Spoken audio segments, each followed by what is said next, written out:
அனைவருக்கும் அன்பு வணக்கம்.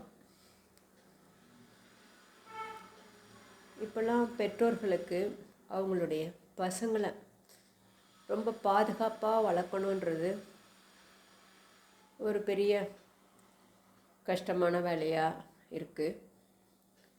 நியூஸ்லாம் நம்ம பார்க்குறோம். பெண் குழந்தைன்னு மட்டும் இல்லை, ஆண் குழந்தைகளையும் பத்திரமா அவங்க வளர்க்க வேண்டியதாக இருக்குது. பொங்கல் முடிஞ்சு ஒரு நாள் மாலை வேளையில் நான் கடைக்கு போயிட்டுருந்தேன். அப்போ ரோட்டில் நடந்து போயின்னு இருக்கும் பொழுது பக்கத்தில் ஒரு ஸ்கூட்டர் வேகமாக சட்டுன்னு பிரேக் போட்டு நின்றுச்சு. என்னன்னு பார்த்தா அதில் ஒரு 35 வயசில் ஒரு பெண்மணி நல்லா நீட்டாக ட்ரெஸ் பண்ணிகிட்டு இருந்தாங்க. சுடிதார் போட்டுக்கிட்டு, துப்பட்டாலாம் போட்டுக்கிட்டு, தலை பின்னல் கூட ரொம்ப நீளமாக இருந்தது. ஸ்கூட்டர்லேருந்து வேகமாக இறங்கினாங்க. எதுக்கு இறங்குறாங்கன்னு நான் பார்க்கும்பொழுது, எதிர் திசையில் ஒரு ஸ்கூல் படிக்கிற பொண்ணு, ஒரு 15 வயசு இருக்கும், யூனிஃபார்ம் போட்டுக்கிட்டு, ரெட்டை சடை பின்னல் மடித்து கட்டிக்கிட்டு, ஸ்கூல் பேக் மாட்டிகிட்டு வந்துட்டுருக்கு. இவங்க வேகமாக ஓடி போய் அந்த பொண்ணோட 2 கன்னத்துலேயும் பலார்னு அறைய ஆரம்பிச்சிட்டாங்க. அது மட்டும் இல்லாமல் எங்கெல்லாம் அடிக்க முடியுமோ அங்கெல்லாம் அந்த அம்மா பாஞ்சு அந்த பொண்ணை அடித்தாங்க. அது அம்மா நான் ஜெராக்ஸ் எடுக்கதாம்மா போனேன்னு அது பாட்டு கத்துது. அதை அவங்க கவனிக்கவே இல்லை, அடிச்சுக்கிட்டே இருந்தாங்க. அது பத்தாதுன்னு சொல்லிட்டு அங்கே ஒரு கட்டணம் கட்டிகிட்டு இருந்தாங்க. அங்கே கீழே கயிறு குச்சிலாம் இருந்தது. அது எல்லாத்தையும் அவங்க ஒன்றா கலெக்ட் பண்ணி ஒரு தொடப்பக்கட்டை மாதிரி கையில் வச்சுக்கிட்டு சவுக்கில் அடிக்கிற மாதிரி அந்த பொண்ணோட பேக் சைடில் பலால்னு அடிக்க ஆரம்பிச்சிட்டாங்க. எனக்கு மனசே தாங்கவே இல்லை. அந்த பொண்ணோட கண்ணுலேருந்து கண்ணீர் வர ஆரம்பிச்சிடுச்சு. அப்புறம் நான் அந்த அம்மாட்ட போய், ஏம்மா இப்படி ரோடில் போட்டு குழந்தை இப்படி அடிக்கிறீங்க, எல்லோரும் வேடிக்கை பார்க்குறாங்க பாரு, முதல்ல நிறுத்துங்க, எதுவாக இருந்தாலும் வீட்டில் போய் எல்லாம் வச்சுக்குங்க அப்படின்னு சொன்னேன். அப்போ அந்த அம்மா சொன்னாங்க, அம்மா ஸ்கூல் 4 மணிக்கு முடியுது, நான் 4 மணிலேருந்து இவ வருவான்னு பார்த்துட்டுருக்கேன், வரவே இல்லை. 4:30 ஆனவுடனே எனக்கு ரொம்ப டென்ஷன் ஆகி நான் ஸ்கூட்டர் எடுத்துகிட்டு ஓடி வரேன். இவளான்னா ஸ்கூல் பசங்களோட சேர்ந்துக்கிட்டு அங்கங்கே சுற்றிட்டு இப்போ மணி 5:30 இப்போ தான் வரா. அப்போ எனக்கு கோவம் வருமா வராதா அப்படின்னு சொன்னாங்க. இந்த அம்மா என்கிட்ட பேசின்னு இருக்கிற நேரத்துலையே அந்த பொண்ணு என்ன பண்ணுச்சு, விட்டா போதும்னு சொல்லிட்டு அவங்க அம்மாவோட ஸ்கூட்டருக்காக கூட வெயிட் பண்ணாமல் சிட்டாக ஓடி மறைஞ்சிடுச்சு. அப்புறம் நான் அந்த அம்மாட்ட சொன்னேன், நீங்கள் கவலைப்படுறதெல்லாம் சரிதான், ஆனால் இப்படி ரோடில் கண்ணாமின்னா நான் அதை போட்டு அடிச்சுட்டு இருக்கீங்களே, நாளைக்கு அவள் இந்த ரோடு வழியாக தான் ஸ்கூலுக்கு போகணும் வரணும், அவளுக்கு எவ்வளோ அவமானமாக இருக்கும், இப்போ எவ்வளோ பேர் வேடிக்கை பார்க்குறாங்க பாருங்கன்னு சொன்னேன்.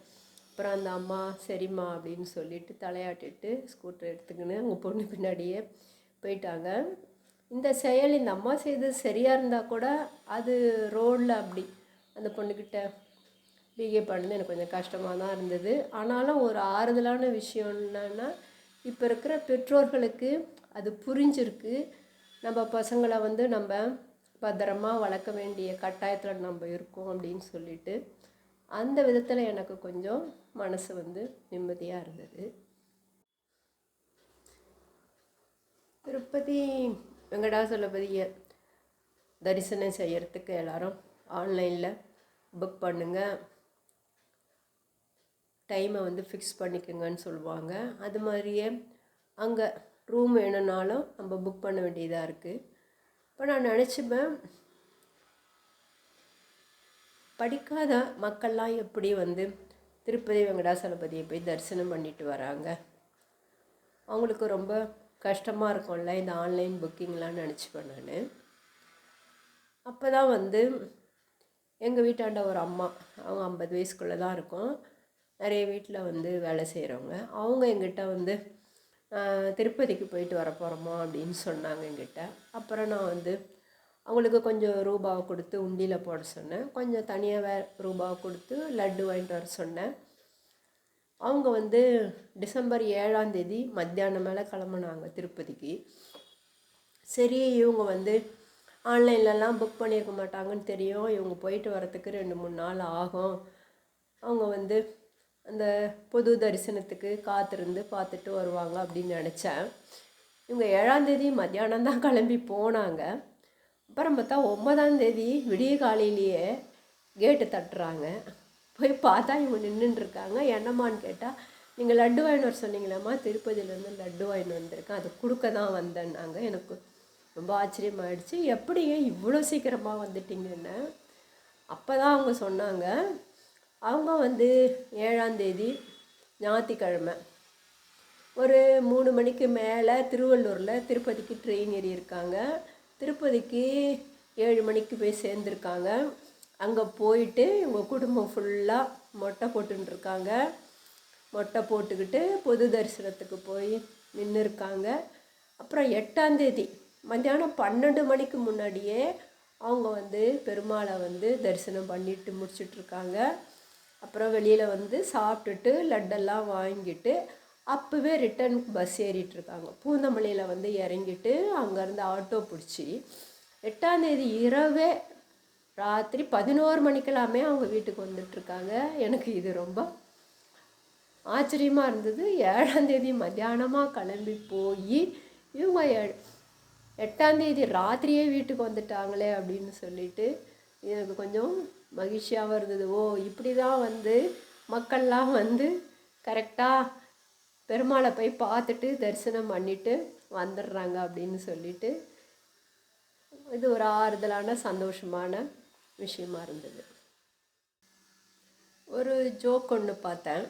அதில் வந்து கணவர் வந்து அவர் செலவுக்காக அவங்க மனைவி கிட்ட 900 ரூபாய் கேட்பார்.